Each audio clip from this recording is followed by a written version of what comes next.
我们在坟场发现了他的身影。哦，那家伙终于敢现身了。哼，不怕死吗？库罗德，那就不惜一切代价将他抓过来。遵命。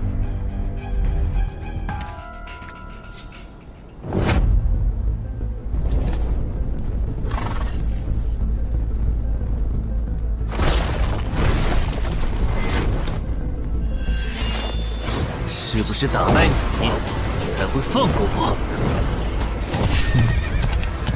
那看来是没谈拢啊！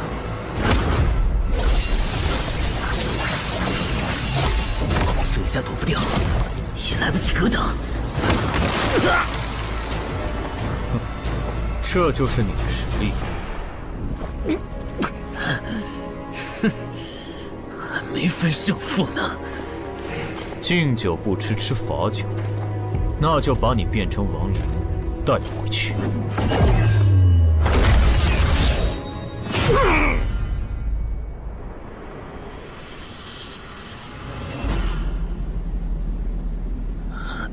认输吧。做梦。蓝不灵。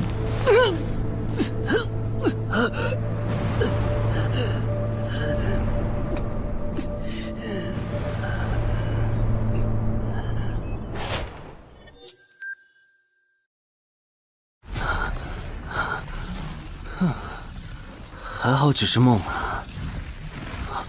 等等，啊！不是，这地下室入口，竟然真的烧到我家里来了！2030年，世界各地相继出现地下城入口。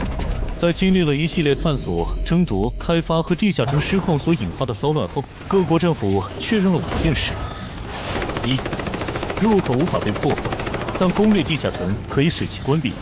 2.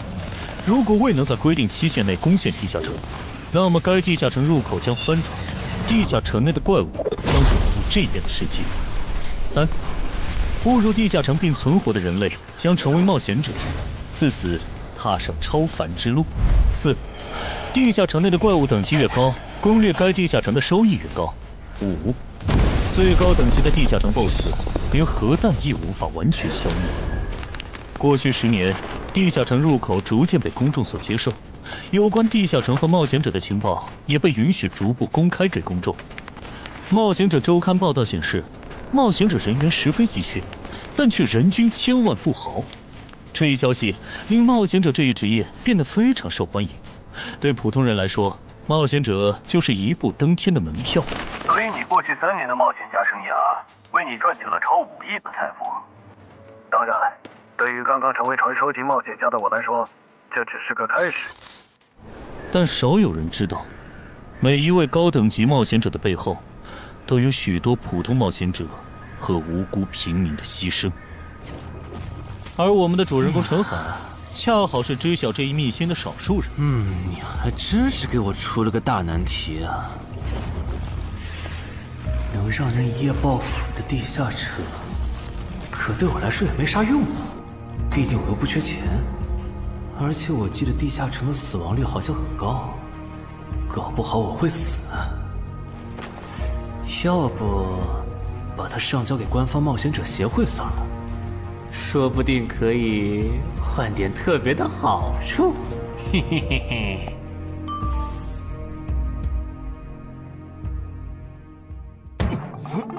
谋杀岛慢，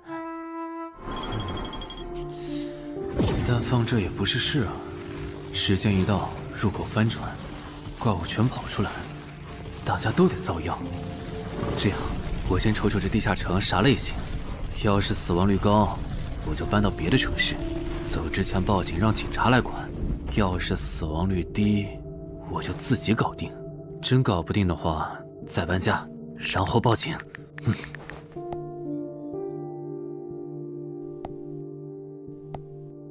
嘿，运气不错，是 Level 2的狩猎型入口。地下城入口的等级可以靠入口的规模判断。陈海家的入口太小，只能是入门级。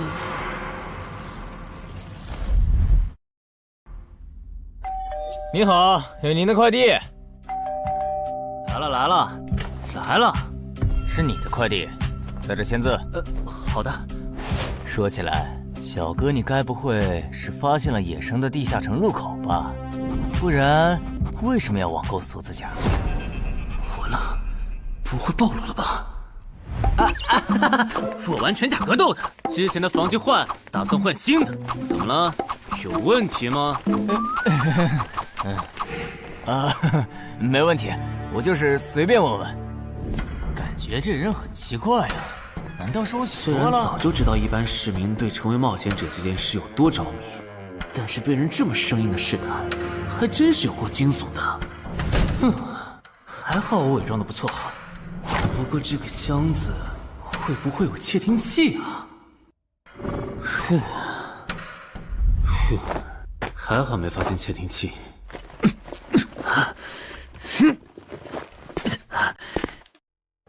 有点重，还有胸口也有一点点闷。怕眼镜在战斗中不方便，从而携带了隐形眼镜。没有防身武器，就在附近消防器材店随便买了把消防斧。啊，锁起来倒是不影响，还行。那么，出发吧。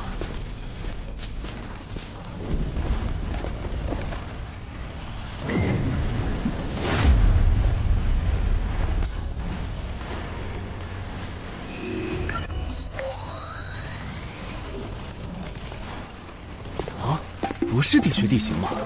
那看来我的首战对手大概率是豺狼人了。讨厌，这套锁子甲没白买。说起来，根据官方提供的情报，新人进入地下城后会激活冒险者面板，脱离条件也会出来。我的呢？来了。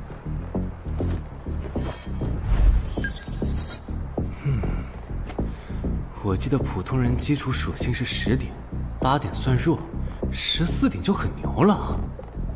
我不咋锻炼，力量和敏捷才9点，很正常。但智力有16点，真没想到啊！虽然智力和魅力是前期最没用的属性，但16点的智力，就算是协会或者财团内部也不多见吧？膨胀了，膨胀了，冷静冷静，看一下地下城的脱离条件吧。脱离条件：杀死任意一只潮汐鱼人。通关条件是全灭一个潮汐鱼人小队。等一下，为什么是鱼人啊？我血场过敏啊！就不能给我安排点正常的对手吗？啊！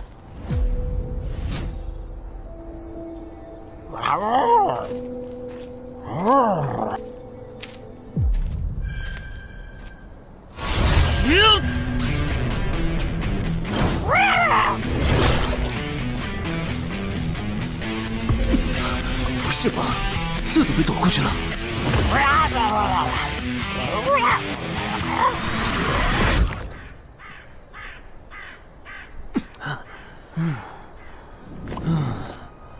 不是，这个地下城的难度标注是不是搞错了？一个落单鱼人就能把我打得差点翻车，如果遇到满编的鱼人小队，我岂不是要就地归西？啊，等级增加了。Level 2菜鸟，我的称号我与潮汐鱼人55开，这玩意儿侮辱人是不是？算了，今天就到这里。还是等我请个健身私教，把基础属性练上来了，再来挑战这个地下城吧。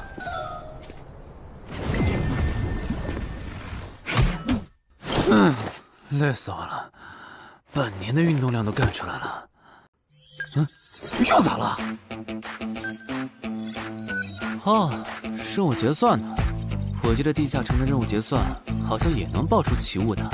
嘿嘿嘿，我的要求也不是很高，给我瓶加属性的秘药就行。菜怎么了？谁还不是从菜鸟过来的？气死我了！罢了罢了，有总比没有好。让我看看这个保温杯有啥功能。该物品每天可以凝聚500毫升纯净水，可升级。这垃圾东西谁要啊？气死我了！你好，我预约了安教练。哈，您就是陈海先生吧？安教练已经在 VIP 室等您了，请跟我来。好的。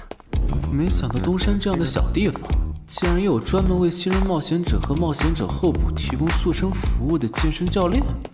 冒险者的6大基础属性中，力量、敏捷和体力是可以通过锻炼得到显著增长的。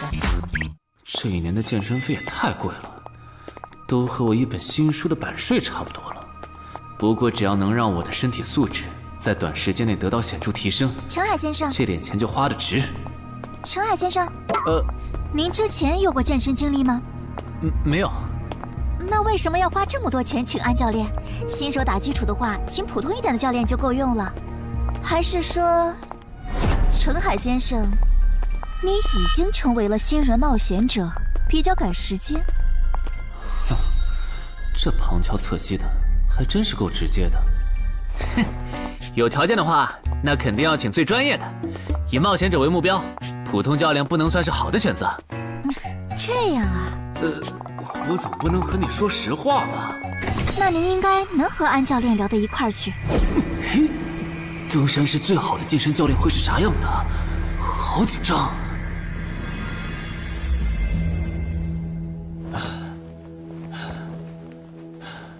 啊！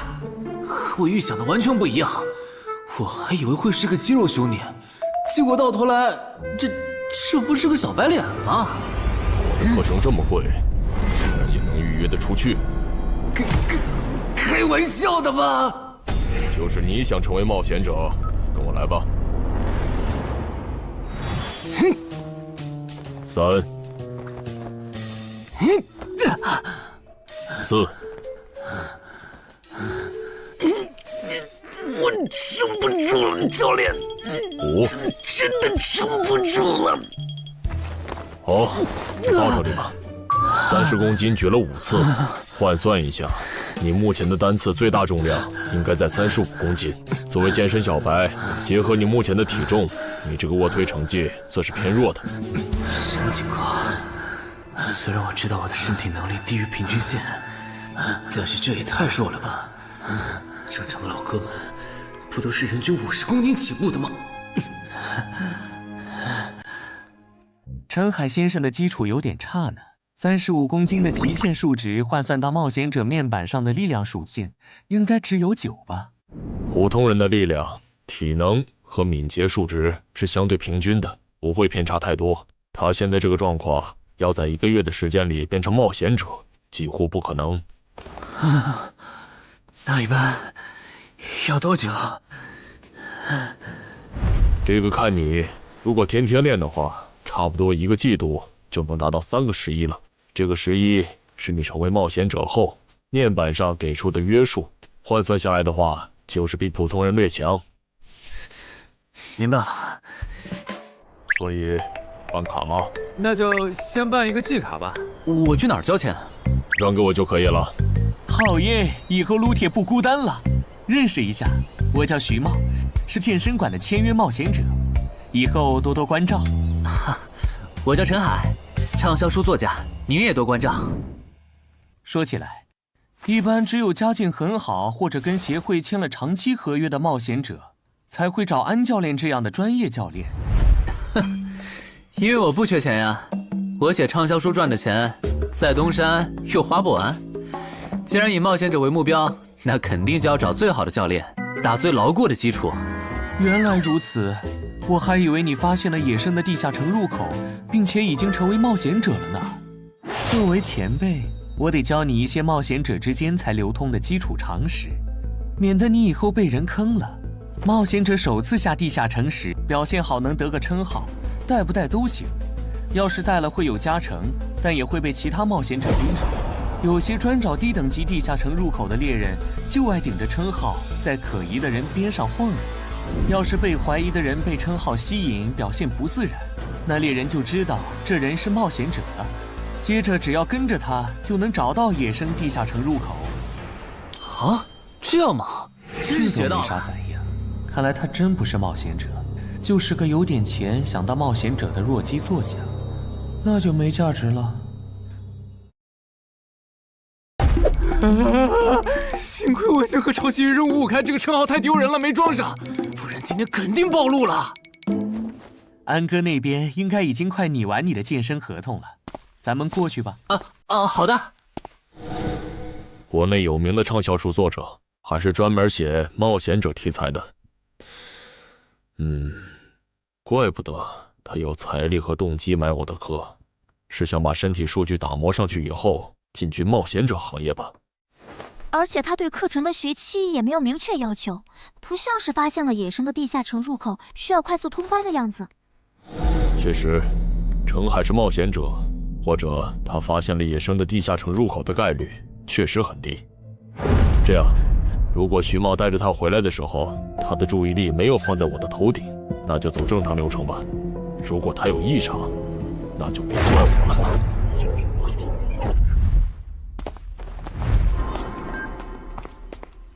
合同拟好了，你看完如果觉得没问题就签吧。好的。喂，不是吧？连健身馆的3A 级教练也……这边。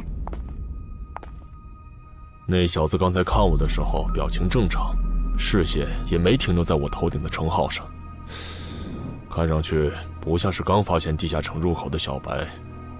徐茂，你没做多余的事吧？怎么会呢？我可是健身馆的签约冒险者。那就没有持续关注的必要了。签好了。这份是您的，请收好。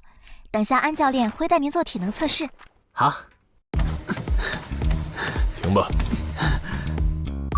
和我判断的差不多，你的体能也偏弱，敏捷测试就不做了。接下来的1周，我们主要做力量和体能塑造。你一般什么时候有时间？什么时候都有时间。行，那明天上午10点来健身馆找我，早饭别吃太油的。没想到国内规模最大的健身机构竟然会干这种勾当，依靠对新人冒险者和冒险者候补的身体塑造业务来钓鱼。如果我今天的演技再差一点，就要被他们瞧出问题，吃干抹净了。怪不得东山这种小地方会有3A 级教练常驻，恐怕全国各地……等等，这样看，所有和冒险者沾边的服务应该都有坑，包括我买的锁子甲。还好我当时觉得在同一家店购买防具和兵器的行为有点不打自招，不然网购锁子甲的时候就暴露了。看来我还是低估了冒险者这个职业的潜在风险。得调整一下计划了。原本想着等锻炼的差不多了以后再来挑战这个地下城，但没想到现实世界如此残酷，针对低等级冒险者的坑到处都是。虽然今天运气好避开了一个坑，但我总不会每天都有这么好的运气吧？只能冒险来地下城提升冒险者等级了。这次的脱离条件是鱼人眼珠吗？对了，不知道昨天那只的眼珠可不可以？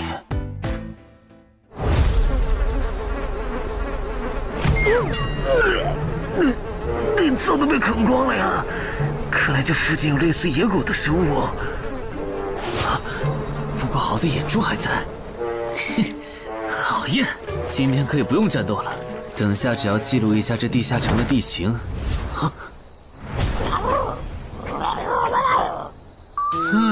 鱼人呢？我还以为是什么呢，吓我一跳。只是一只落单鱼人的话，我根本……跑啊！一只还好，2只我肯定打不过呀！快润！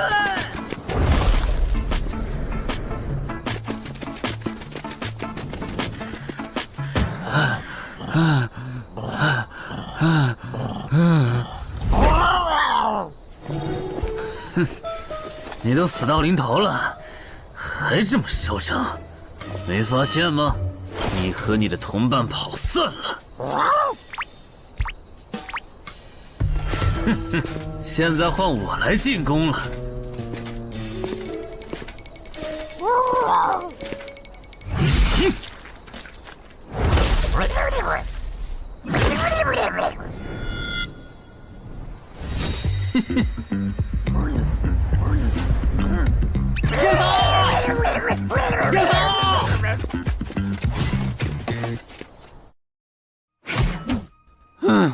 累死我了。不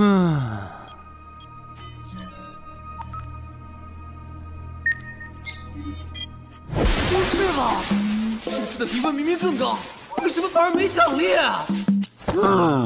入门级地下城的爆率原来这么低吗？不过如果其他冒险者也是这个情况，那么他们是怎么赚到钱的？还是说有什么常识是别人知道，但我不知道的？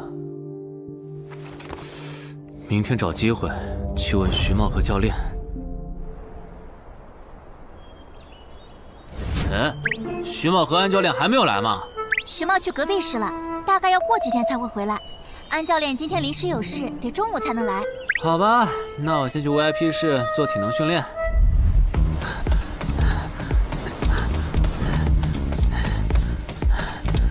我外出的这几天，他都是这个训练强度。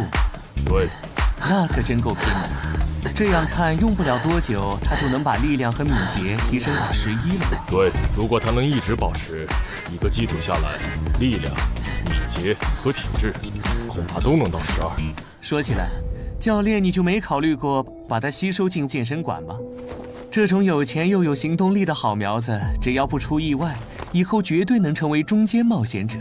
你回来之前我就问过了，但被他拒绝了。他想通过黑市的路子成为冒险者，然后当独狼。陈海，你这也太拼了，练这么猛很容易受伤的。还是说你打算今年就成为冒险者？能尽早成为冒险者，肯定要尽早。拖久了，以我的财力恐怕就上不了车了。毕竟时间越往后，冒险者名额的价格也就越贵。倒也是啊。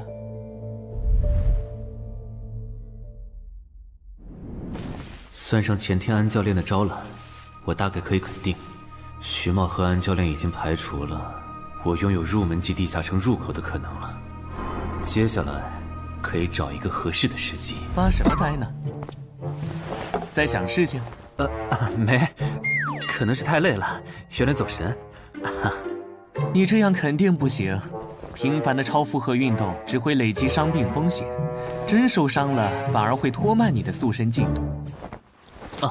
我也意识到了，后面应该会减少训练量。对了，截止到现在，你的前期投入都赚回来了吗？还早着呢，照现在这进度，起码得等我到11级才有可能回本。为什么是11级以后？因为1到5级的冒险者挺好混的，有老手带着，完成任务就能撤退，死亡率极低，没想法的就可以这么混等级。而6到10级后，任务变难了，怪物的情报就值钱了。上阶段的混子在这阶段就去收集情报，死亡率虽然变高了，但还能接着混。只有到了11级，地下城的难度提升到混都没法混的时候，才是我这种冒险者开始盈利的时候。这个阶段的冒险者对实力的提升最为迫切。装备、奇物、技能书，一切能提高生存率的东西，都能卖出很高的价格。不是，我不明白，11级后的地下城那么危险，为啥6到10级的冒险者不提前准备？不提升有很多原因，一是官方不管民间冒险者攻略地下城的事，好多冒险者到11级就想退回去过正常日子了；二是地下城的东西只能让一小部分冒险者在精英地下城混下去。11到15级赚得多，但风险也大，而6到10级，有人光靠收集情报和做后勤就能回本了，所以他们也就没必要冒着生命风险去11到15级这个阶段打拼了。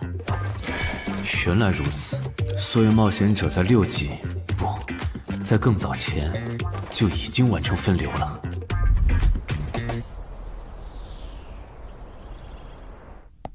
哼，真是学到了，怪不得我在论坛上很少找到有用的情报和攻略。原来有很多人靠卖靠谱攻略和情报赚钱。不过更让我惊讶的还是这件事。同一个地下城，冒险者就算反复刷脱离任务，也只能得到1次结算奖励。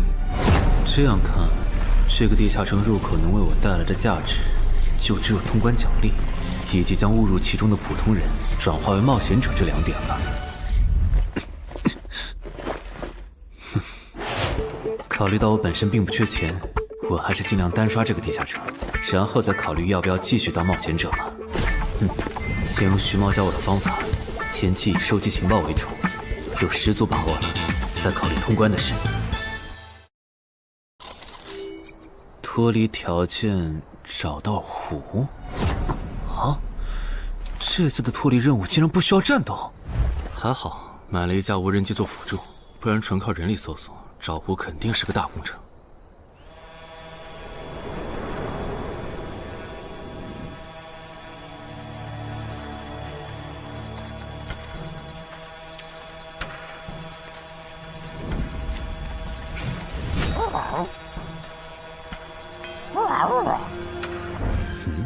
这是什么？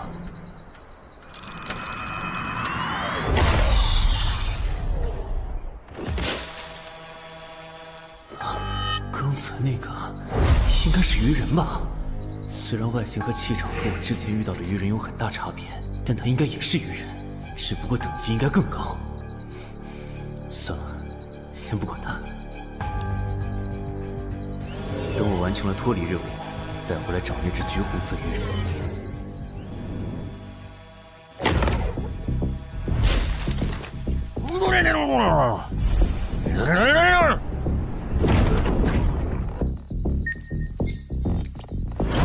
找到了！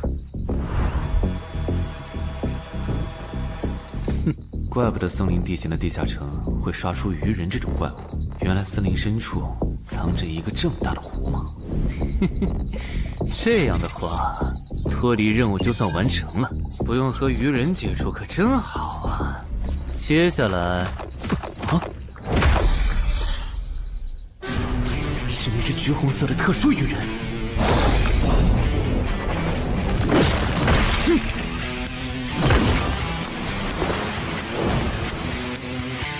幸亏我刚刚反应快，不然可就重伤了。不过我新买的无人机的遥控器，我的心在滴血啊！不对，现在不是想这些的时候。这只鱼人的速度太快了，我必须慎重对待。啊！1只、2只、3只、4……哼！好险！什么情况？这个人怎么还没死啊？如果不是穿了锁子甲，我这条胳膊估计就废了。这家伙真的是新手级冒险者会遇到的对手吗？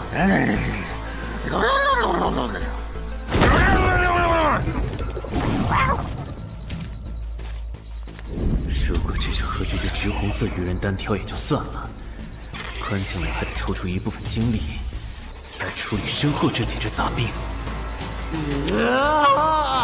不管怎么看，这个地下城的难度绝对超纲了呀！要不逃吧？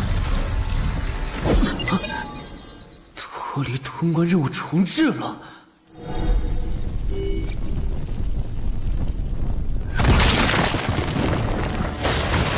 我说全罪，你这样很像是在虐尸出气。有吗？归根结底，还不是这只哥布林太弱了，扛不下我的拳头。能扛住才怪呢！明明只是 Level 5，却有着不下于 Level 9冒险者的综合实力。你这样的怪物，在入门级地下城里，怎么可能会遇到对手吗？有的哦。如果我能遇到传说中的 bug， 那就能在低等级地下城里遇到下一阶段才能遇到的强力怪物。只要能从他们手底下活下来，我就能拿到补偿奖励奇物升级券。到时候我成为传说级冒险者，就更有戏了。果然，我和你们这种明明还只是 level 5，但眼光却已经放在传说级冒险者上的怪物，是真的合不来。不过，奇物升级券和它的获取方式，无论怎么看，都只是博人眼球的谣言吧。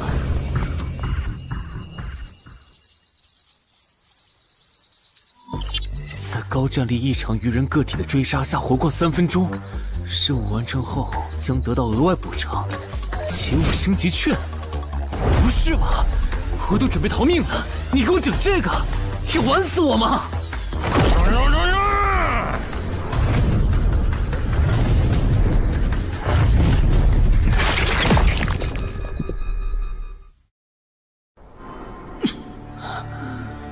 我这算是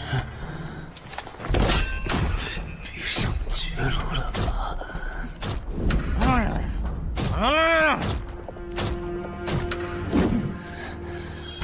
早知道当初就不该成为冒险者，好好当个畅销书作家不好吗？虽然嘴上这么说，但我其实很清楚，这些年因为写冒险小说的缘故，我一直对地下城有向往，向往自己成为冒险者，体验那紧张而刺激的冒险者生涯。是的，虽然我怕死，人怂又不能打，但我的冒险人生绝不该止步于此。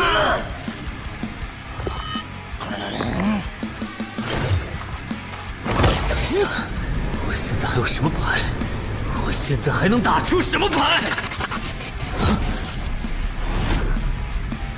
使用称号，我与潮汐鱼人5开。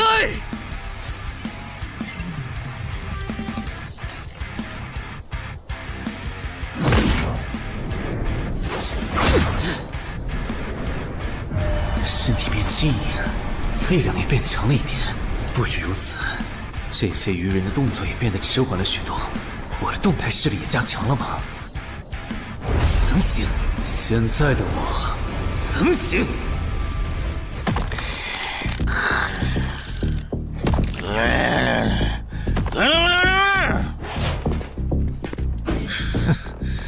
没想到高级鱼人说的话，我竟然能听懂。就剩你了，头目。我是干掉了这支下级士兵，别再得意忘形了啦！我知道的，即使身体能力获得了大幅度提升，穿上这一层锁子甲的我，依然不具备能和这只橘红色鱼人拼速度的可能。机会只有一次，利用鱼人直线攻击和我头部暴露的弱点，对方的进攻方式、路线和目标都已确定。我要做的就是舍弃头部的防御，用它做诱饵，争取到一次以伤换伤、重创对方的机会。如果这一次机会我没有把握住，那么吃到教训的他，必然不会再给我翻盘的机会了。这种生死皆在一瞬间的体验，真让人血脉喷张，沉醉其中，无法自拔。就是现在！我这不是挺能干的吗？我可能真的开什么玩笑？我居然会被这种弱者可恶！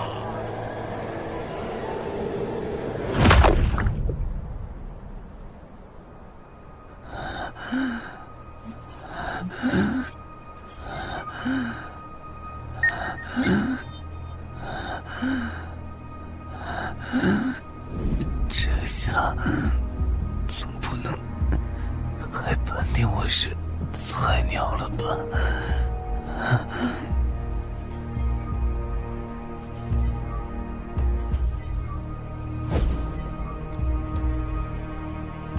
平平无奇的保温杯吗？对，平平无奇保温杯是用起物升级券。啊！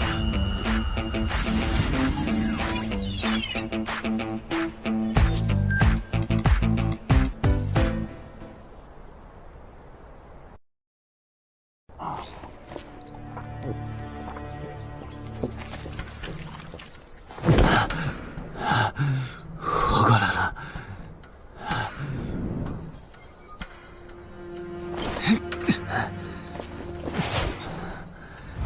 已经愈合了。冒险者面板，冒险者等级竟然提升了，不过还是菜鸟。哦，感知也提升了一点，还获得了一个新称号——至死地而后生。哼，倒是个意外之喜。再看一下通关任务重置后变成什么了。挑战等级上升了，脱离任务刚刚也完成了。不过这通关任务，捣毁潮汐鱼人的孵化池吗？算了，这个通关任务明显不是现在的我能处理的。溜了溜了。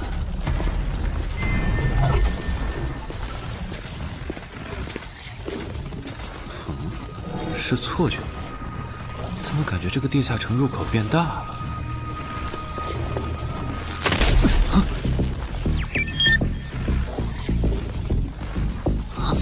等级不足，这个地下城升级了。这么看来，我刚才完成的脱离任务，其实来自更高等级的地下城。怪不得任务难度提升了那么多，脱离任务掉落的奖励这么丰厚。隐藏职业，我没记错的话，论坛上有个大佬，好像一直在强调这个东西的稀有性和重要性来着。哼，那必须要转职啊！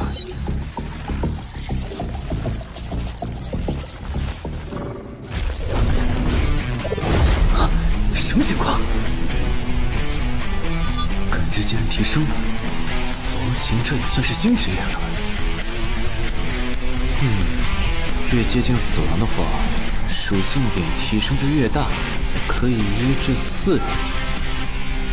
啊，刚刚是啥玩意儿？我家？这就是感知16以后的世界吗？即使闭上双眼，我的大脑依旧能够准确勾勒出客厅每一角。真不敢想象，20点感知的人类眼中的世界又会是什么样子。说起来，我与潮汐鱼人555开这个称号的效果，刚刚在地下城已经体验过了。这个至死地而后生的称号，效果又会是什么呢？被逼入绝境以后，就能得到力量、敏捷、感知，每个加4点的加成。这个称号的触发条件和死亡行者的触发条件差不多哎。等等，也就是说，死亡行者搭配至死地而后生，极端条件下可以给我带来8力量、8敏捷、9感知的提升。哈哈哈哈！这也太超模了吧！胆子再大一点，以后遇到打不过的敌人，我完全可以靠自残触发效果让属性提升。等干掉敌人以后，再用稀奇古怪的回血药水把状态拉回来。而且回血药水的用处也不止于此，有了它，我再也不用担心健身过度肌肉拉伤了。反正每天都能回一次血，完全可以想怎么练就怎么练。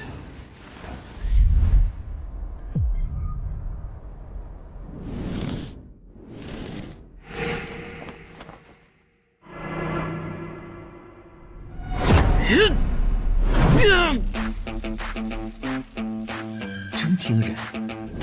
谁能想到，不久前还只是个健身小白的他，只用了不到2个月，就达到了正常人要用1年才能取得的成果。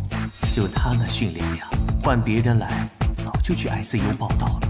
但他一通瞎练下来，还能活蹦乱跳，这说明他体质很牛啊，至少有16，甚至都有可能17或者18了。安教练，你这次是看走了眼呐。陈海还在练呢。啊，恭喜啊！你现在的力量、敏捷应该已经到达12点了。以你现在的身体素质，准备充分的话，是完全有能力完成新手级地下城的脱离任务的。真的不考虑加入健身馆，成为这边的签约冒险者吗？我可不想当一个会被合约束缚的冒险者。那真是太可惜了，我还以为能和你成为同事，以后一起攻略地下城呢。不是同事，也能一起攻略地下城。对了，我打算从散人手里购买冒险者名额，这方面你有什么忠告吗？忠告吗？不是同事，也能一起攻略地下城啊。对了，我打算从散人手里购买冒险者名额，这方面你有什么忠告吗？忠告嘛，那我推荐你去找散人联合。散人联合？我没记错的话，他们好像是国内最大的散人集团吧？对，如果你想走黑市的路子购买冒险者名额，那么我只推荐你选择由散人联合提供担保，或者他们自营的低等级地下城入口。为什么？我感觉找独狼冒险者明显更好啊，省钱又省力。因为涉及到冒险者名额买卖，无论买方还是卖方，其实都存在巨大的交易风险。卖家怕遇到伪装成萌新的入口猎人，买家怕交了钱对方不办事。但有散人联合的介入就不一样了，虽然他们的佣金很高，但是作为冒险者资格、地下城相关产出生意的龙头，他们为买卖双方提供的契约书还是很值得信赖的。原来如此。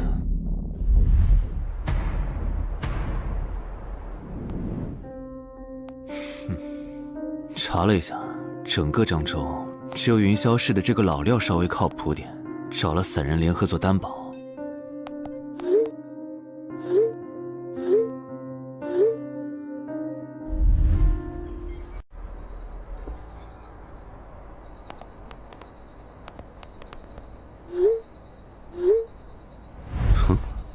这边，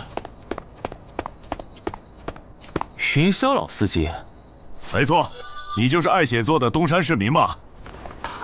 你好，就差你了，快跟我来。签完契约书以后，我好带你们去地下城。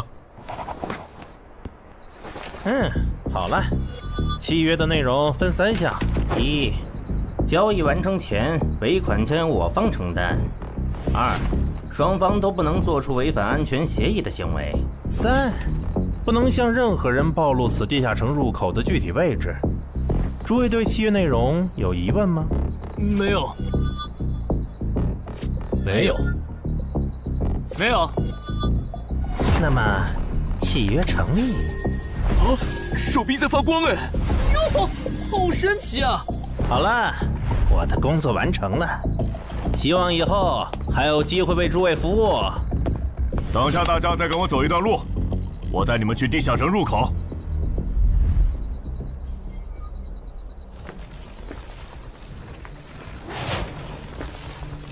这个地下城入口的位置确实隐蔽，难怪没有被官方和云霄市的资本发现。好了，大家排好队，按顺序进入。我先走一步，给大家带路。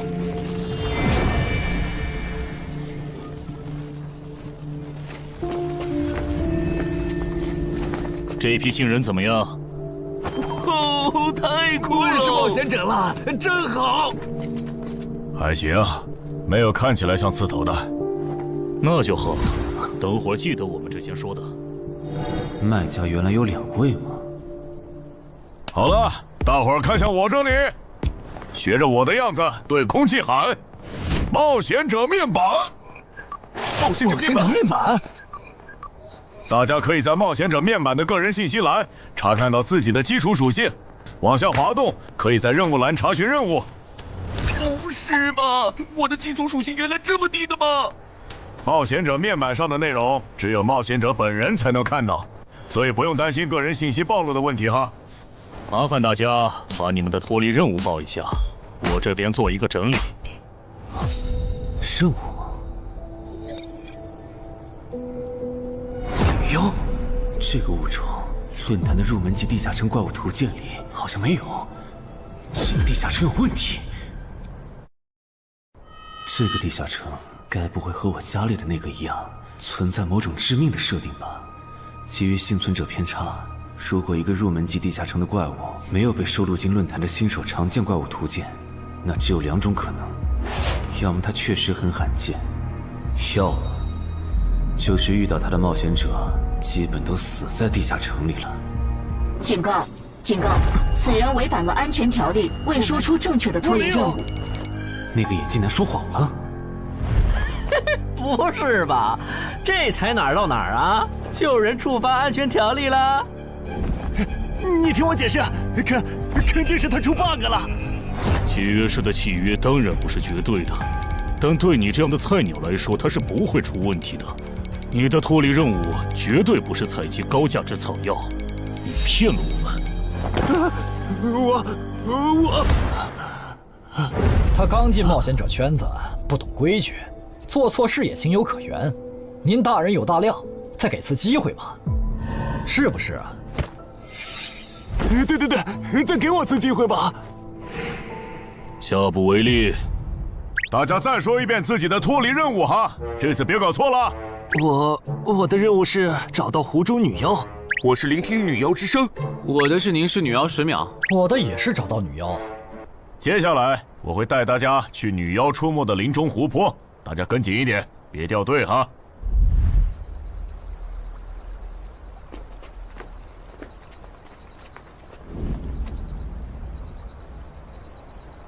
冒险者面板。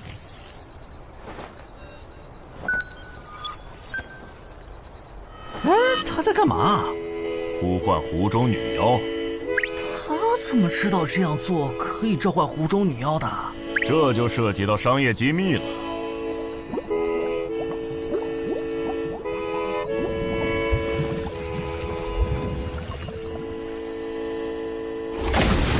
女妖出来了！我的脱离任务完成了，我的也完成了。8、9、10。大家把耳塞戴一下，女妖马上就要唱歌了。不戴的话会怎么样？女妖的歌声会破坏你的大脑。刚成为冒险者的 Level 1萌新，一整首听下来，大概会当场暴毙吧。什么？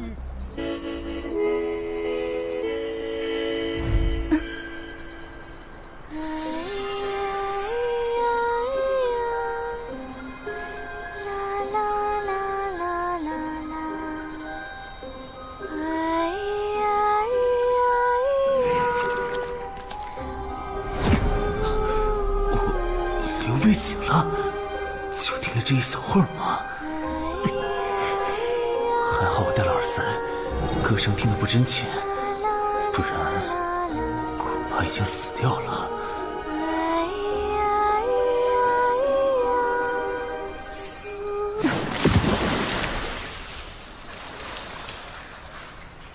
大家的脱离任务都完成了吗？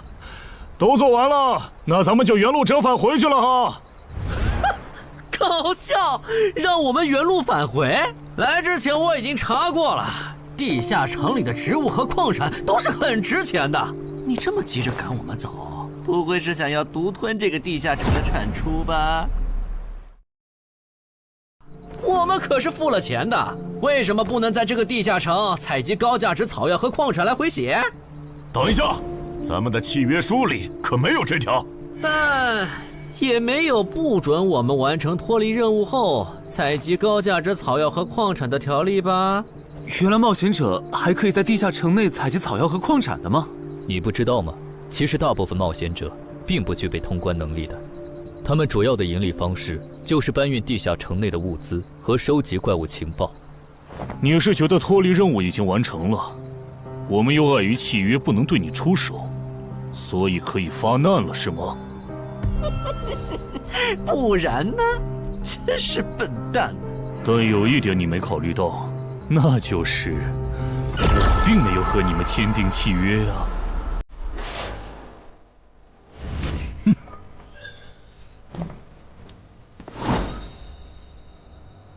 你们两个什么意思？没什么，单纯看不惯而已。我觉得这位朋友的理由其实挺合理的，只是一些药草和矿产，没必要那么计较吧。但是基于契约文书第1条的话，如果有人死亡，我们就拿不到尾款。你可以保护我们，作为回报，我们可以将采集到的一部分物资分给你。不好意思，我们并不想冒这个风险。真的只是因为不想冒这个风险吗？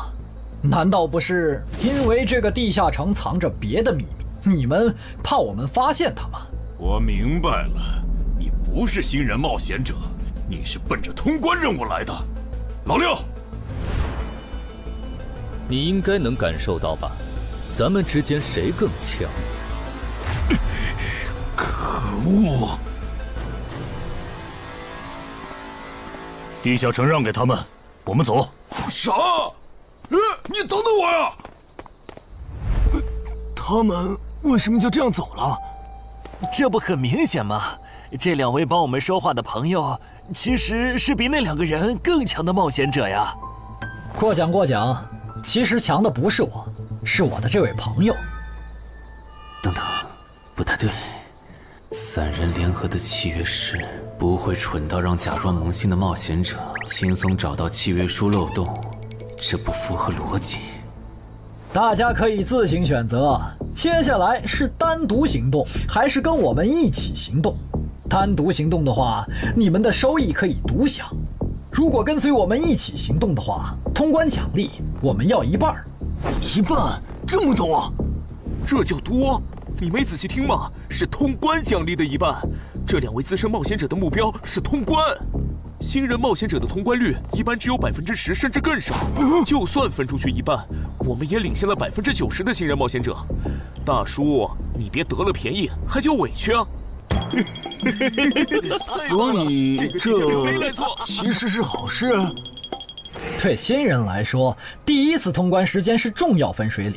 新人冒险者越早拿到通关奖励，未来的冒险者之路就会越顺畅。那就是说，就算我只拿到1半的通关奖励，也会比绝大多数同等级的冒险者要强吗？如果你没有浪费这些开局资源的话，确实是你要强一点儿。请让我也加入你们，也包括我。我也要。那帮没良心的，签契约书前都说好了，只涉及脱离任务，其他不包的。任务一完成，他们就变脸了。差不多得了，都走了这么远，他们不可能再跟着了。你不用演了。哦。不过你这次演技提高了不少嘛。刚才我一度以为你打不过那个顶着战斗专家称号的冒险者来着。我确实打不过他。啊？不过他也很忌惮我就是了，要不然不会用劝退的方式赶我走。原来如此。那你觉得他们能通关吗？可能性太低。个人判断，这批冒险者里，最多只有1到2个幸运儿能活着走出这个地下城。什么嘛，这不就和之前的几次一样了吗？真没意思。哇，酷哎！既然大家已经决定联手通关，那我也不藏着掖着了。我能够为认同我、信赖我的队友带来一点基础属性的随机增幅。他说的是真的，我的力量加了1点，我加的是感知，我的也增加了。体力涨了1点。原来团队领袖这个称号是用来提升自己的队友啊，还怪好用的。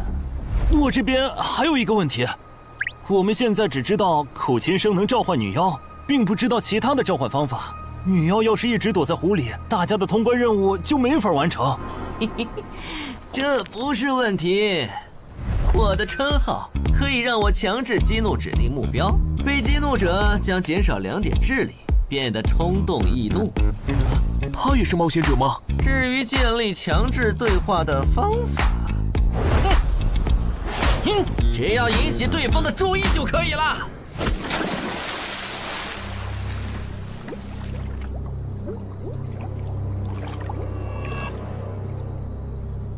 蠢货，你过来呀！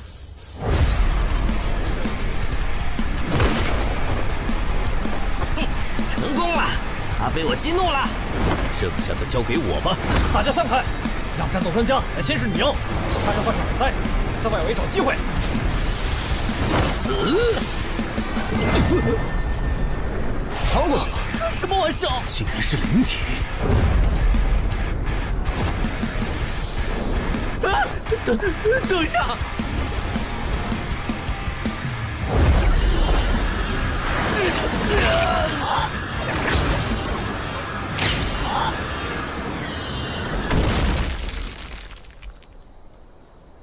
还好有耳塞，只是鼻子出血。不是吧？这个女妖原来是个幽魂！娘，有把握吗？有，但是会比较费时间。上一个地下城刷出来的僧侣之拳应该会有效，但熟练度还没上去，打起来会很慢。慢就慢了，这只女妖应该没有其他攻击手段，对我们的威胁很小。我有预感，这个地下城的通关奖励会非常丰厚。哼，愚蠢的选择。等等，你先别走。不是吧？10万个人里都不一定能出一个的感知16点的人，竟然让我……你为什么觉得他们的选择是有问题的？使用称号，他们当我不存在，真晦气。喂，你搁这对空气自言自语什么呢？不是，我刚才……不是没人吗？幻觉吗？有东西过来了！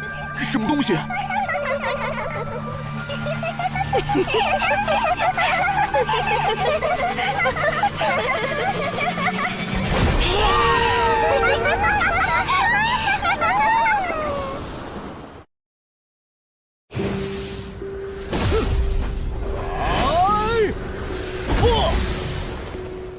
有效果了！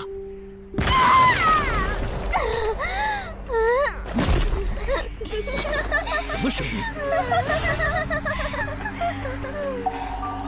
我们搞错了，这个地下城不止一个女妖，那2个卖家没安好心。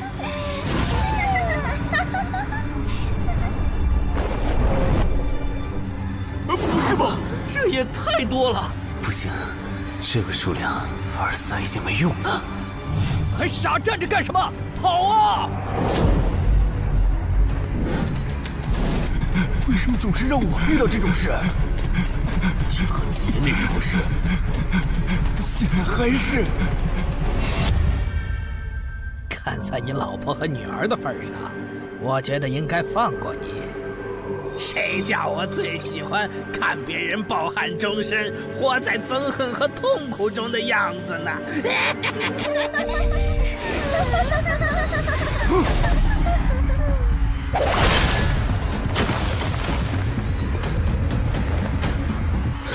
你们以为我是谁？给我滚开！妈妈，我错了。来呀，也不怕你们！来呀！被摆了一刀啊！怪不得那2个入口持有者的契约没限制3级以上冒险者进来，原来是想引4到5级的冒险者来通关。等我们团灭后，就进来捡我们的通关奖励，真是好算计。关于如何杀死这些女妖，你有建议吗？这声音，有建议就赶紧说。女妖不光靠声音攻击，还有别的攻击手段。我费了听觉才勉强躲过第1轮奸笑。你是爱写作的东山市民？对，真是看走眼了。没想到你一介新人竟然比我们这些老手反应还快。但是你不是听觉被废了吗？怎么还能听到我说话？好，我感知16，可以读唇。原来如此，这个地下城我认为是无解的。那些女妖能免疫一切物理攻击，老实说，这根本就不是正常4到5级的冒险者小队能处理的。哦，所以你也没有办法。还有一个办法，除了僧侣之拳，阿良还有一瓶被僧侣祝福过的神油，涂抹长剑后，应该也能伤到那些女妖。不过，这也就给你能伤到他们的力量。我不信新手冒险者能从这么多幽灵的围攻里杀出去。但总不能坐以待毙吧？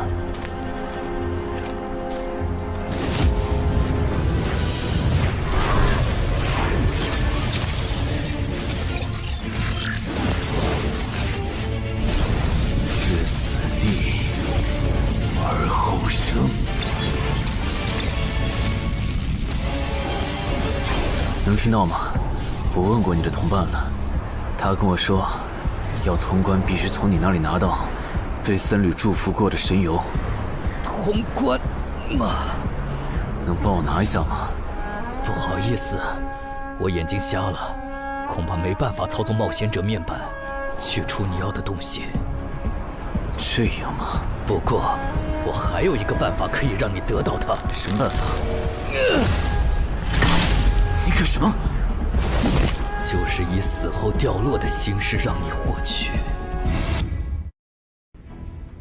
其实我也不是非要那碗油杀人夺宝不可。20点的敏捷足够我甩开女妖逃出地下城了。我就是想试试能不能通关。虽然无论怎样，你都不可能活下来。哇，真的很吵啊！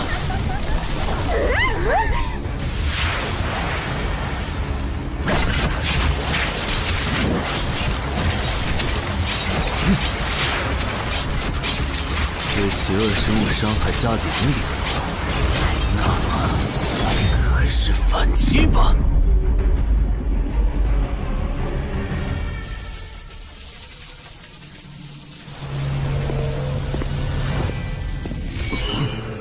好像有人从里面走出来了。哪有人啊？你看错了吧？不是，我真感觉到了。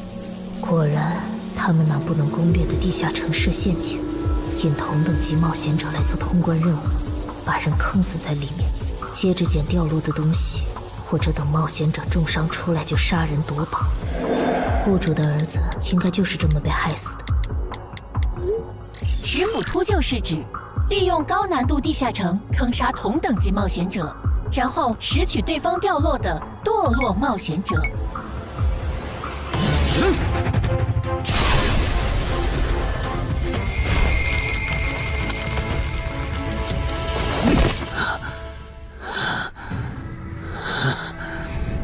好险！如果再多几只女妖，我恐怕就要被逼出回血药水这个点牌了。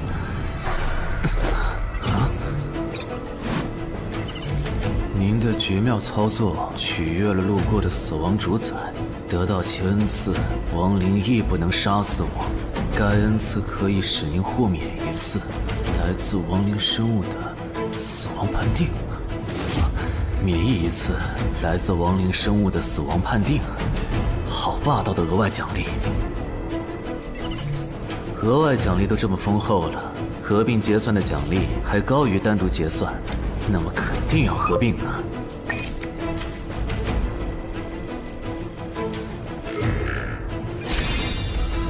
哼，果然，除了稀有级奇物和新称号以外，还给我报了2个专属技能。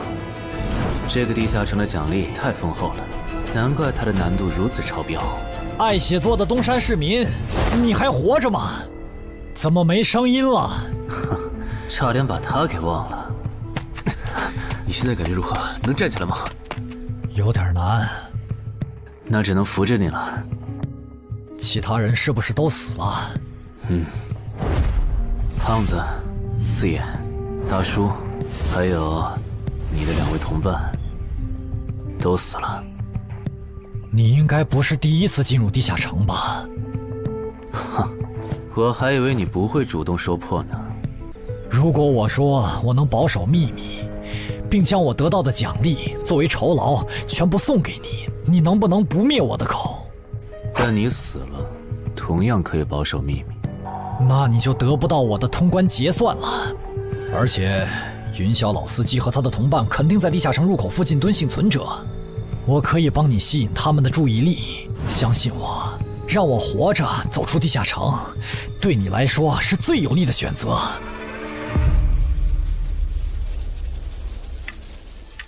看到了吗？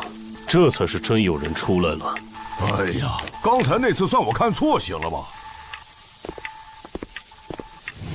等等，地下城在坍缩，他们通关了。不对，小心右边的冒险者，他绝对不简单，可能是狼。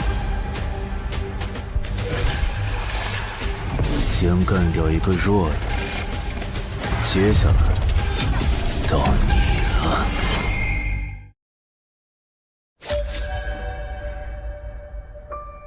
东山市民，你好大的胆子！不是吧，不是吧？不会真有人觉得自己坑完人不会被报复吧？呵呵，这么霸道的吗？闭嘴！哎呀，我好怕呀！你这家伙找死！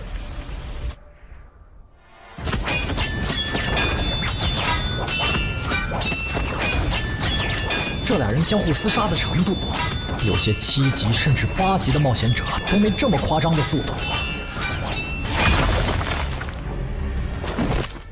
不可能！带上这个称号以后，我的速度竟然还是没你快，真是离谱他妈给离谱开门，离谱到家了！你的敏捷难不成有17，甚至18？可，你猜？冒险者面板！哼，不比速度了。不比了。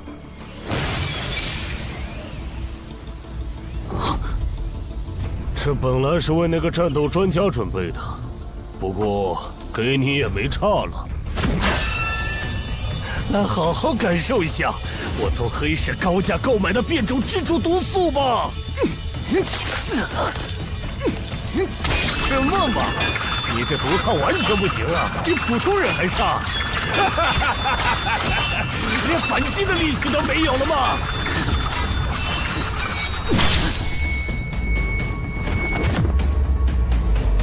太慢了，太慢了！你这样是伤不到我的。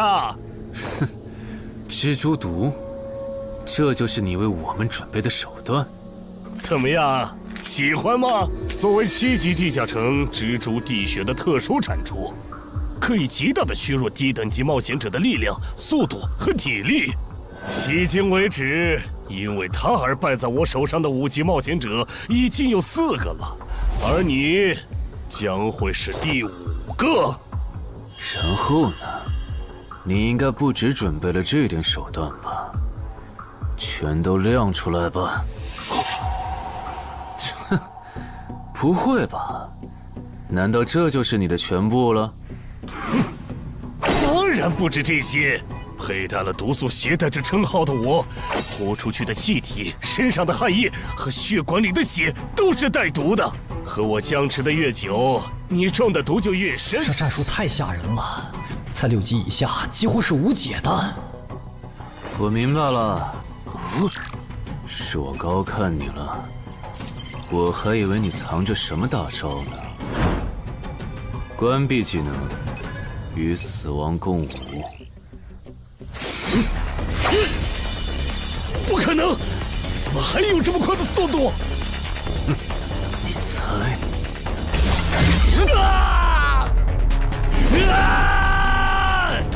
别太得意了！太慢了，太慢了！你这样可是伤不到我的。不可能，绝对不可能！你明明只是个独狼，怎么可能比杀了大量5级冒险者的我还强？没什么不可能的，在舒适区里泡着的你，永远也看不到与死亡同行之人所看到的风景。但是，溺死的往往都是会水的，散人只有劣势更弱小的散人，才能积攒出大量的财力和武力。我的路才是正确的。对普通人来说，或许你才是对的。不过，在我看来，与死亡同行之人，如果走到了极致的话，未必不能超越死亡。不是吧？那么强的人，竟然这么轻易的被……啊！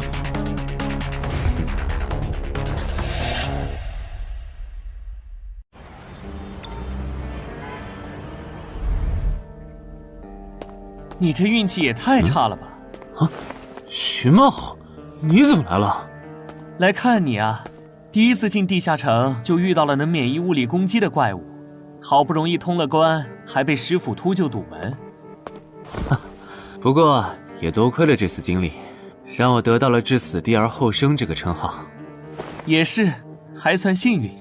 那些传说级冒险者，哪个没在5级以前越级挑战过对手呢？对了，个人建议不要让别人知道你的主要称号，情报泄露是很致命的。冒险者要防的不只是地下城的怪物。原来如此，学到了。虽然女妖之森的入口持有者，官方说是被另一个幸存者杀了，但我查过，那人主要称号侧重团体战斗，单人作战能力没强到能杀掉2个石斧秃鹫，所以，怎么了？我脸上有什么东西吗？没什么，我只是突然想起来，高教练月底就要回东山了。你这边养好伤以后，记得回健身馆报到。关于你的塑身计划，要进入第2阶段了。好的。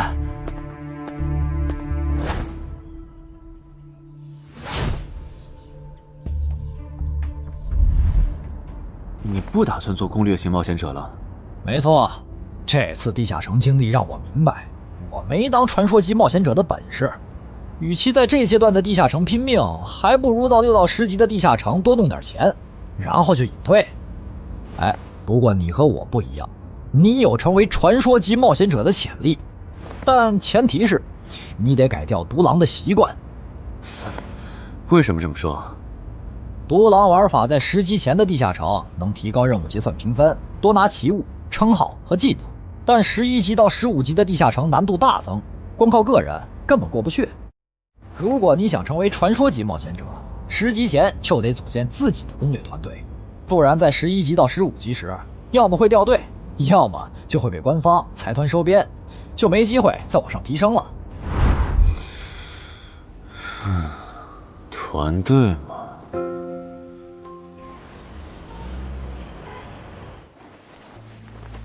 害死我儿子的秃鹫们已经死了，杀死他们的人就在这2名幸存者之间。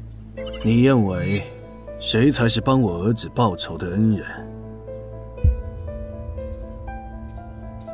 他。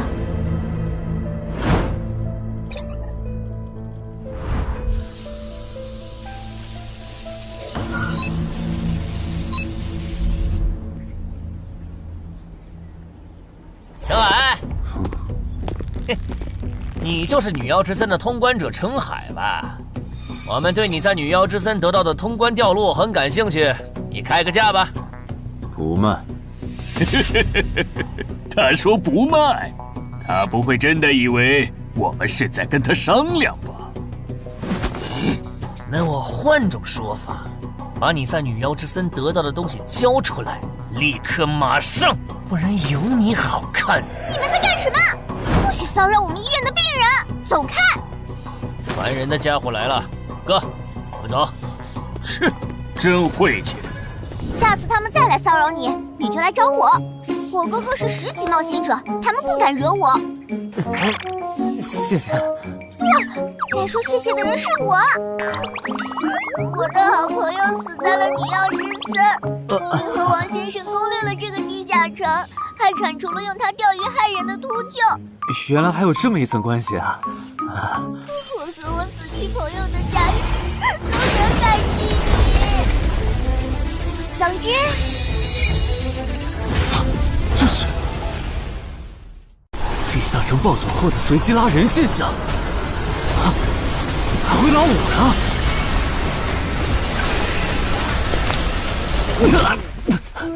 突！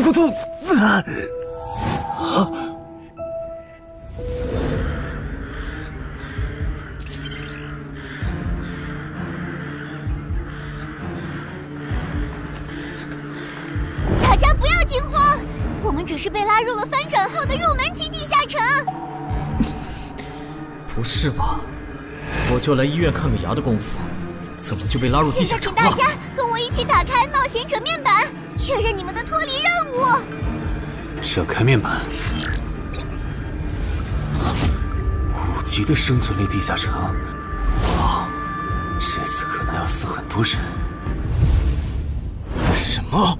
云霄市医院发生入门级地下城翻转现象，有20人因此凭空消失，周德也在这20个人里。情况如何？失踪人员名单已经整理出来了。被卷入地下城的一般民众有17人，冒险者3人。我们还找到了失控的地下城入口。不过什么？你的脱离任务和通关任务是什么？消灭10具骷髅士兵，存活1小时。你的呢？我的也是。那看来大家都一样。老弟，咱们的脱离任务难度和他们的不一样啊。还有那个叫陈海的小子也被拉进了这个地下城。正常，生存类地下城的脱离任务是根据挑战者实力的强弱划分的。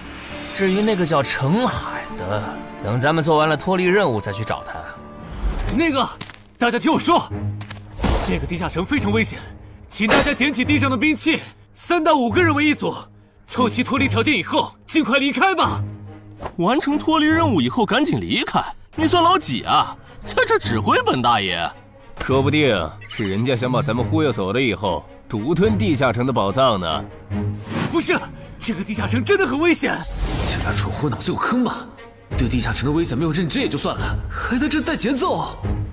这位先生是非常强大的冒险者，他前几天刚通关了一个难度非常高的地下城，还和同伴联手除掉了10府秃鹫。真的假的？就是锦城家园那栋烂尾楼，听说害死了好几10人。哦，想起来了，请大家相信他的判断。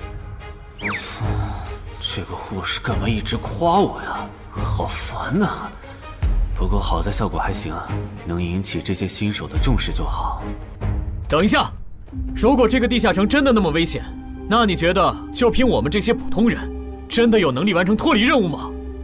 先不说消灭骷髅士兵有多难，就按你说的，3到5人一组去猎杀骷髅士兵，最后肯定是青壮年组队，老弱被抛下。请问，你考虑过被剩下的人的死活吗？有道理。分开行动的话，士兵听起来就很难对付。就是，那就死定了。很多人就是因为单走，才被地下城里的怪物杀死了。姐夫说的没错，被拉入地下城后，一定要拉拢人心，来拿到话语权，再利用话语权来强迫冒险者当我的保姆。能通关高难度的入门级地下城又如何？当你开始在意这些渔民死活的时候，你就注定得当我的保姆了。你们能信任我吗？那跟我走吧，我带你们去完成脱离任务。好的。谁允许你们走的？作为在场唯一一个有地下城攻略经验的冒险者，你难道不应该留下来保护我们吗？对呀，能力越大，责任越大。我看他就应该帮我们把脱离任务给做了。对，送佛送到西嘛。第一，我不是官方冒险者，我没有义务来保护你们的安全。第二，不要对我道德绑架，不然我真的不介意走之前打断你的腿，把你留在这里自生自灭。这人怎么这样啊？保护老弱不是最基本的道德吗？活该他不是官方冒险者，看来道德品质不过关。你们干嘛去？我觉得那个人说的很对，既然通关任务是存活1小时，那肯定是越往后越危险。对普通人来说，早点完成脱离任务离开这儿才是最优解。切，不走留着被你们道德绑架，免费当保镖吗？我们又不是傻子。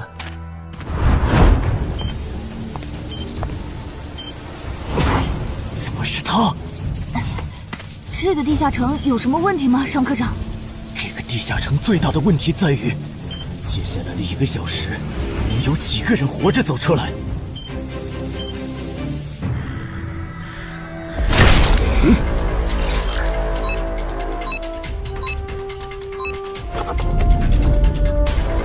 你们就学我刚才做的，用剑去砍那些骷髅士兵的颈椎。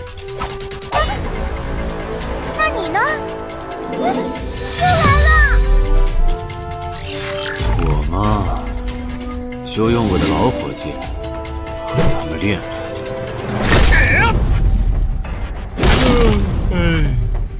打完这批记得换班啊，老哥。好嘞。骷髅士兵不刷新了，看来并不是无限的。好消息是新人的压力小了，坏消息是我这样的老手完成任务更难了。这周围的骷髅士兵被咱们刷光了，换地方吧。好。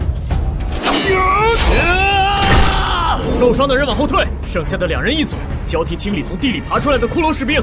再战40分钟，大家就可以回家了。好。亏我之前以为当冒险者有多难，结果就这儿啊！是啊，这些骷髅根本就没有那个老手渲染的那么危险。等这次结束，你也是个有名的冒险者。这些骷髅虽然弱，可不代表这地下城难度低。正相反，骷髅越弱，越说明地下城有极厉害的 BOSS。更让我烦的是，这地下城怪物也太少了。虽然我以老弱不宜参战为由，劝退了近半的冒险者，但是分到我这的怪物才4个。最后10分钟，这地下城难度肯定飙上。要是接下来10分钟都没有新的骷髅士兵刷出来，我就得自己想法子凑够剩下的6个骷髅士兵了。脱离任务做完了。嗯。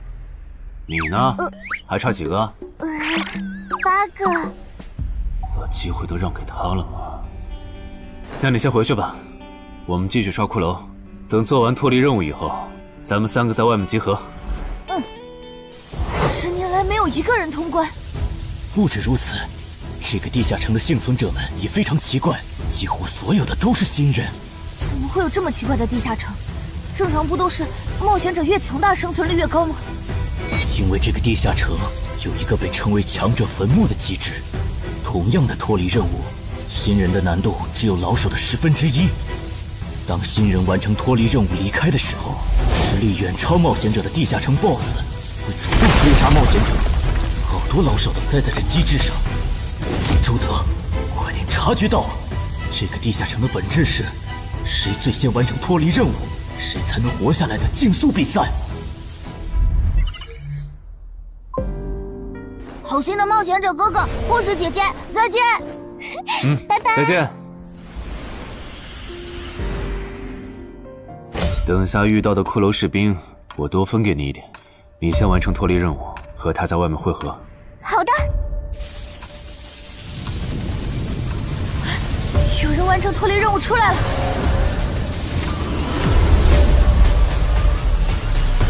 怎么是小孩子？有人离开这个地下城了。这个第2阶段是什么意思啊？原来是这么回事吗？这个地下城的本质是竞速。吕明、王志勇，你们2个跟我来。老弟，有个人完成脱离任务离开了，是不是那个叫陈海的人呢？不可能。先不说他还带着2个累赘，光冒险者们要杀的100个骷髅士兵就不好找。那会是谁呢？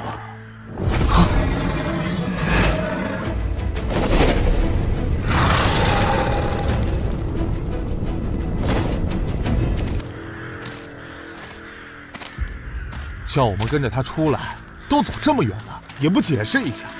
如果遇到大群的骷髅士兵，咱们算就完了。闭嘴吧，他这么做肯定是有原因的，你没注意到吗？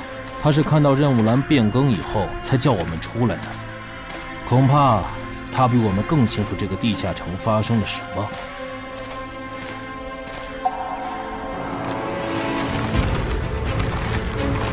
准备战斗！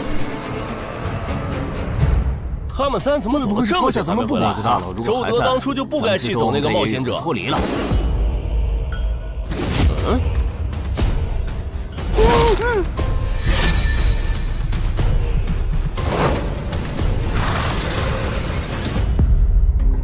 周德、吕明，你们2个王八蛋，竟然拿我当挡箭牌，用完就丢！你们这2个小人！你还差几个？3个。那快了，我们再找些小股的骷髅士兵杀，应该能赶上。等等，不对劲，幸存者的数量在减少，营地那边出事了。说什么？陈海哥，这个阶段是什么意思啊？可能是难度提升，接下来会出现更强的怪物的意思吧？这个你别管。你的脱离任务做到哪儿了？我看看啊，陈海哥出事了，其他人都死了，现在只剩4个幸存者了。什么？左2，右2，去左。都说了，是这个地下城的 BOSS 降临了，要想活命，必须就地折返。在 BOSS 找到我们之前，完成脱离任务。别开玩笑了，就咱们2个人，怎么可能在那么多骷髅士兵的围攻下完成脱离任务？王之勇在的时候都做不到。听不懂人话吗？我们已经没有时间去找骷髅士兵了。还差右2。剑锋，救我！你好了吗？马上！陈海哥，好了。常先留下，你先走。可是，撤下！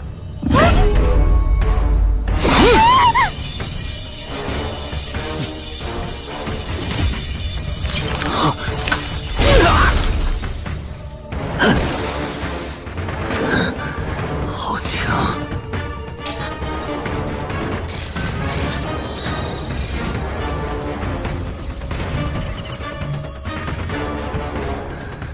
明白了吗？你留下来只会碍事。我知道了，我去外面等你，你一定要活下来。好了，现在只剩下咱们2个了。我猜你是不会放我走的，对吗？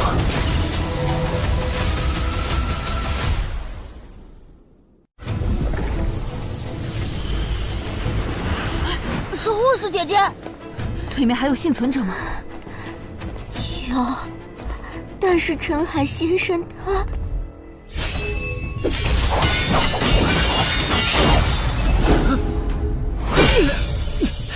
好强，这样下去不行，速度和力量我都不是他的对手。就算能大概猜出他下一步动作，可因为一直忙着抵挡，一次出错的话就得死。要走！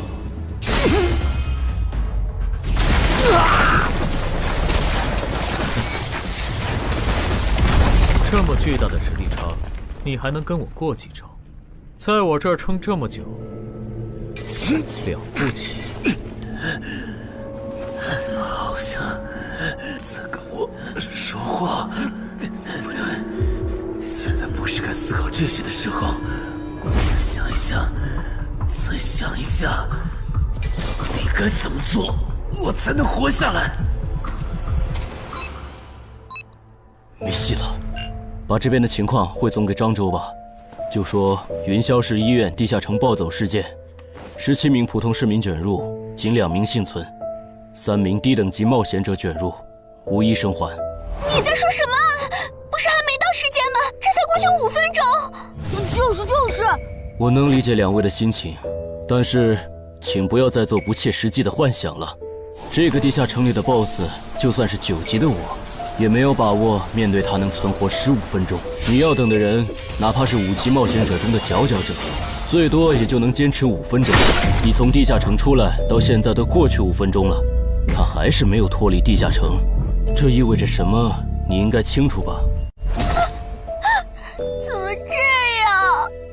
如果不是因为我们拖累了他的进度，护士姐姐，陈海先生肯定能活着离开这个地下城。都是因为我们。是啊，全都是因为你们。如果没有那个多管闲事的冒险者帮你俩完成脱离任务，周德才是最有可能活着离开这个地下城的人。我出去冷静一下，这2个新人的登记工作交给你了。那这个地下城入口怎么办？人都死光后，入口会在半小时内关闭，接着随机出现在世界某个地方。当然，如果你实在不放心，也可以盯到最后。好吧。你合格了。 。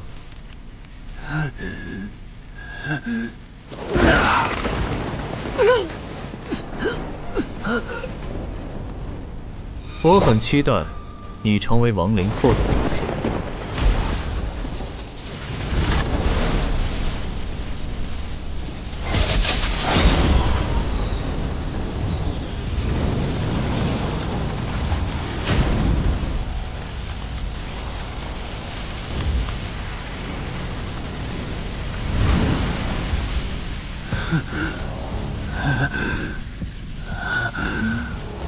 都赢了。对这个 BOSS 来说，完整的我更有价值。在他回来之前，只有死亡主宰的恩赐。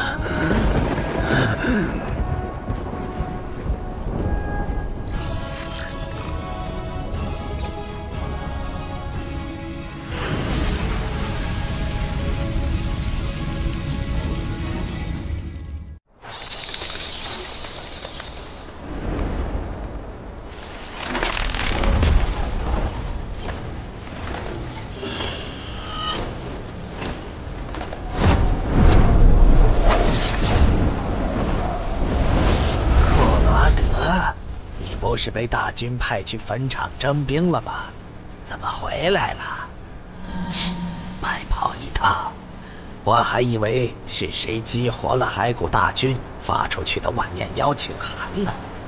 我发现了一个有资格成为我同僚的新人，让他从零开始太浪费。我打算让大军把他变为预备役。同僚，坟场的冒险者最高才5级。这阶段的新人连合适的职业和称号都没确定，你就肯定他能跟咱一样成为传奇？他已经找到了合适他的职业和称号。这次真的太险了，如果不是那家伙主动走了，就算再给我一条命，我也完全没机会。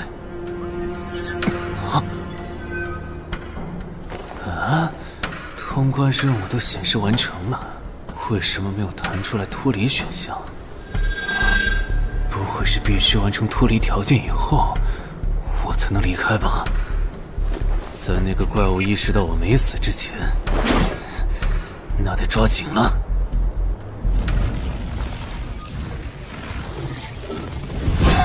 没有关闭，这个地下城的入口还没关闭。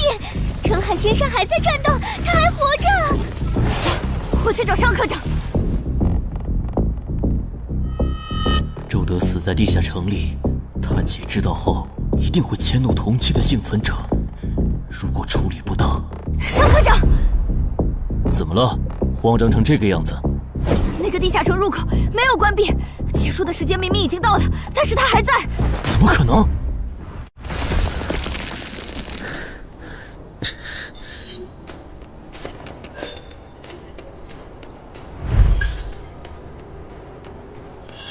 合并结算。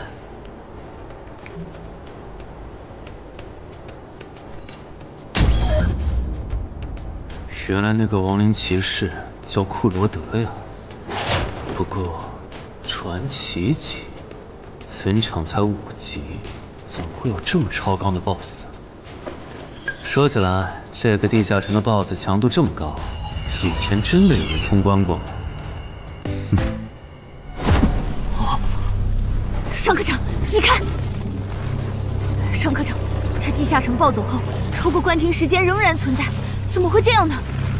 有2个可能：一，被卷入地下城的冒险者完成了通关任务，但却没有完成脱离任务；二，地下城升级。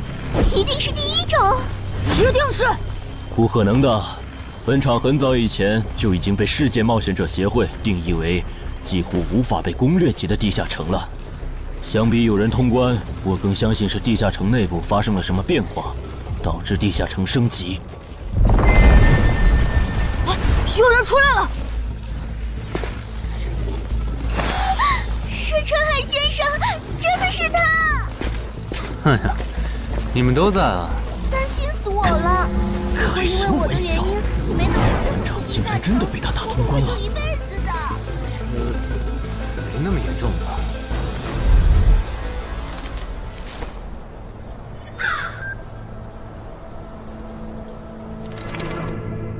吴王，这是你驻守坟场以来第一次主动觐见吧？库罗德，你知不知道，就在刚刚，你成为了全球首个通关坟场的冒险者。首通？我？对，你要火了。坟场这个地下城虽然等级很低，但是在冒险者圈子里很有名气。你首通的经历应该会吸引到很多资本和散人工会的招揽，当然，也包括官方。啊，所以现在是招揽环节？是的，你在女妖之森和坟场的表现已经充分证明了你的潜力。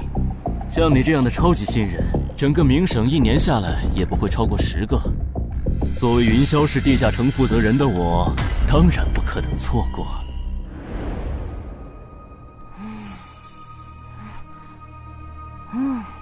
恩姐，你说那个叫商礼的，是不是想抢走陈海哥的通关奖励啊？要不然他为啥要拉着陈海哥单独谈话？应该不至于吧？我可不会那么没品。而且5级地下城的通关奖励，我根本看不上，好吗？哼，那可不好说。你不需要，不代表你家亲戚不想要。这死小鬼！啊，别乱说。我们在里面聊的久，是因为在谈加入冒险者协会以后的待遇问题。不是吧，陈海哥，你要当公务员？哈哈，感觉你好像对冒险者协会意见蛮大的。那倒没有，我就是觉得像陈海哥你这样强的人，完全可以像王自健那样自立门户，没必要受协会的规章制度束缚。王自健是谁？是不死冒险者里的男主。不会吧？你明明是个冒险者，竟然没看过这个吗？我是冒险者，和我看这书有什么必要联系吗？这个死小鬼！要不要告诉他们，这本书其实是我写的？你是陈亥？你真的是不死冒险者的作者陈亥？不会吧，不会吧，不会吧！如假包换，不信的话，我可以给你看我写到一半的《不死的冒险者2》的小说原稿。真的吗？啊，你怎么了？怎么感觉你受委屈了？陈海先生，你能不能不要加入冒险者协会？为什么？我以前听我哥和他朋友说过，那些加入官方的冒险者很多都后悔了。你哥有说是什么原因吗？没有，但我还记得他们谈话时的表情，非常的严肃，甚至还发生了激烈的争吵。这样吗？我会慎重考虑的，谢谢你为我考虑这么多。不，我才应该道谢。那个杀千刀的对我弟弟见死不救，你还把他放进来？商礼，你是不是成了云霄市的负责人以后飘了，忘了自己是怎么上位的了？我没忘，我请他进协会不是为了护着他，他通关的地下城很特殊，过不了几天他就会被财团或大工会拉拢，好多事就不好办了。要是有潜力的成了官方冒险者，等他们跨过15级大关以后，到时候他们面临未知的危险，你是知道的。不行，那样太久了。他虽然有潜力，但不一定能突破15级变成传说。我要他下周就死。好吧，我知道了，那只能借刀杀人了。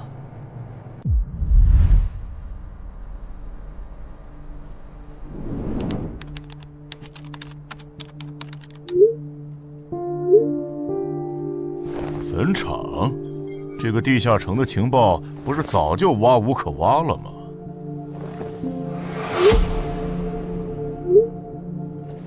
这样就可以了。你确定？5级地下城的首通奖励对普通人来说不算什么，但对6到10级的通缉犯来说那就不一样了。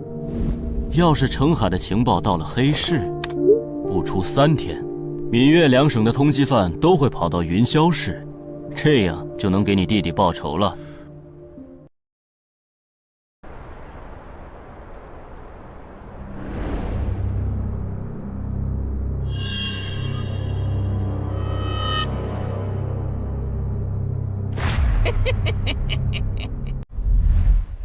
我的个人信息要3天后才能录入官方的冒险者系统吗？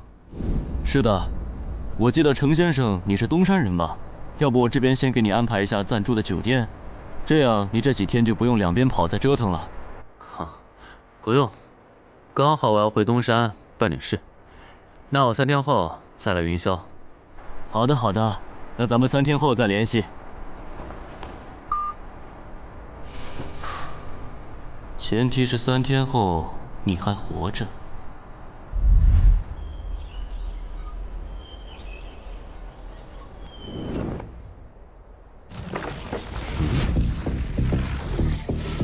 几天没见，怎么感觉这个地下城入口变得更大了？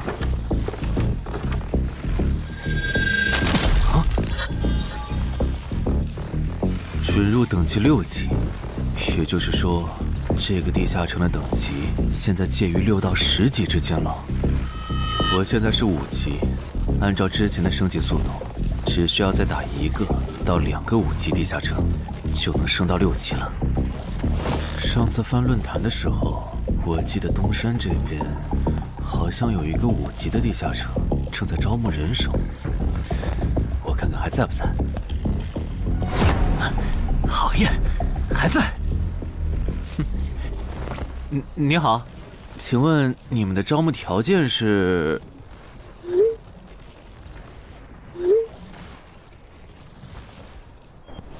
黑市金币？你问这个干嘛？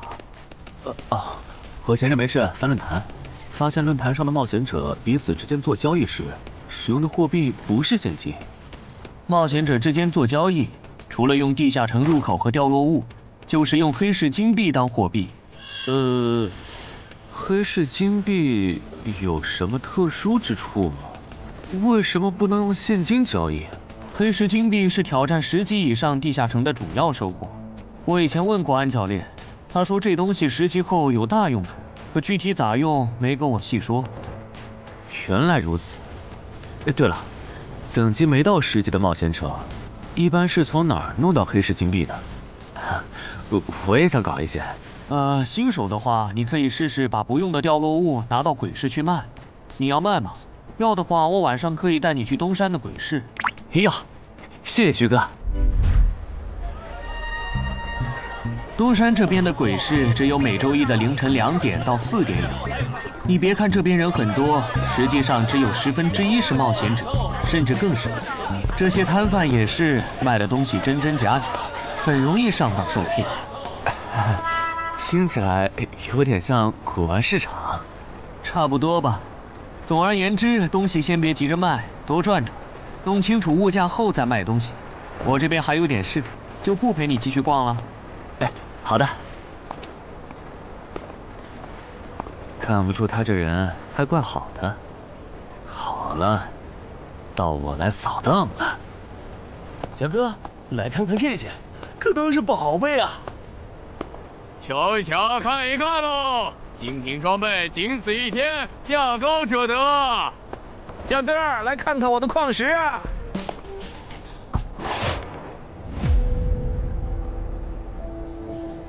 看他求购的内容，这个人想要攻略的地下城，该不会是女妖之僧吧？这位小哥，你有我要的东西吗？如果是对付女妖的话，口琴和长剑应该可以。有啊，你打算以什么价格收？